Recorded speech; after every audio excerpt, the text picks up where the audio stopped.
Good day, everyone. Welcome to the exciting demonstration of traditional Filipino games. Today, we will relive the fun of joy of three iconic games that are part of our culture: the Tombang Preso, Patintero, and Sipa. These games are not only entertaining but also teach us teamwork, strategy, and skills. We'll go through each game, explaining the mechanics, rules, and scoring system. Then we'll watch the players in action before crowning the winners. So, let's get ready and experience the spirit of Filipino playtime. Let's begin! Welcome everyone! Let me introduce our first game, Tumbang Preso, a classic Filipino street game loved by generations. Here's how it works. Rules. The game starts with 8 calls out. Game. Players must retrieve their slippers without being tagged if the can is standing. If the can is knocked over, the 8 must set up upright before tagging anyone.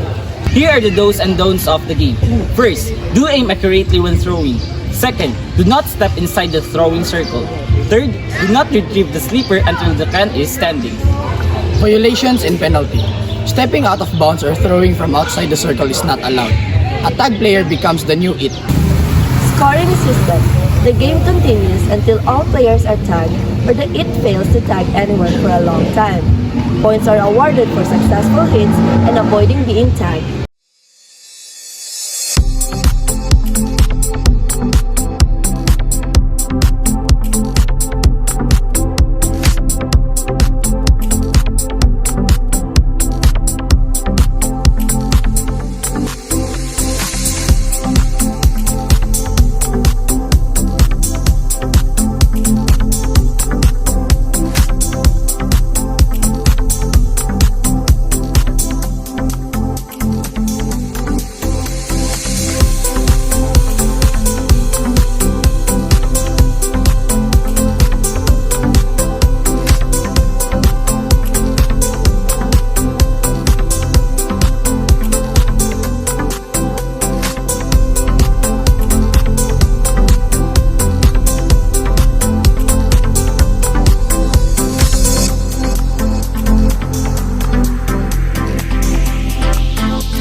Next up, we have Patintero, a team game with speed, agility, and teamwork. Mechanics, 2 teams, the taggers and the runners.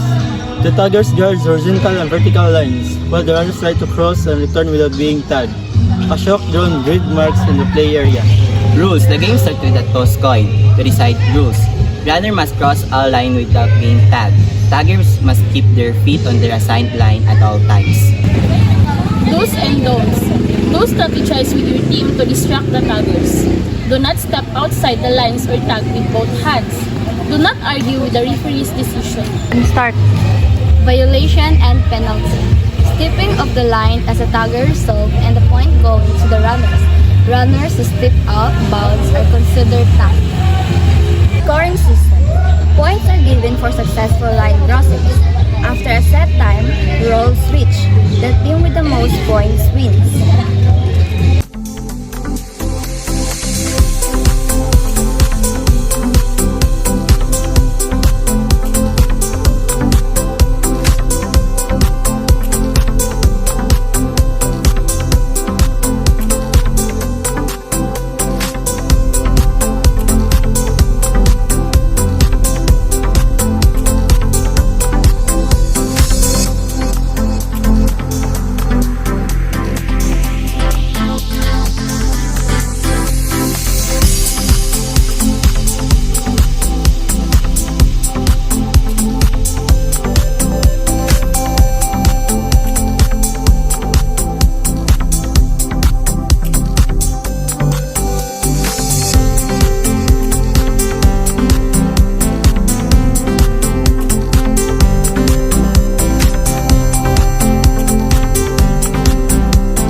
Mechanics. Players use their foot, knee, or elbow to hit a small shuttlecock-like object called a sipa into the air. The goal is to keep it from falling to the ground while counting consecutive hits. Rules. Player take turns kicking the sipa. Each player must aim to achieve the most consecutive hits. The game stops if the sipa touches the ground or foul the horse. Do's and don'ts. Do focus on controlling sipa with light, precise kicks. Do not use your hand and arms. Do not intentionally distract the opponent. Violations and penalties. Using hands or arms result in disqualification for that turn. Player must play within their designated space. Scoring system. The player with the most consecutive hits wins the game.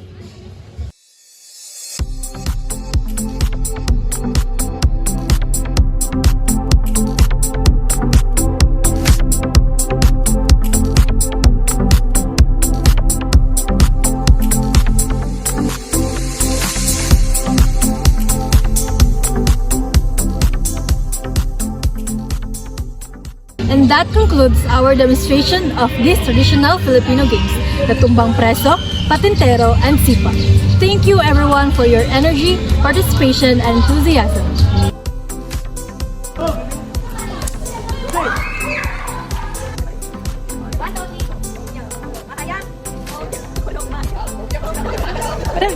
Three, go.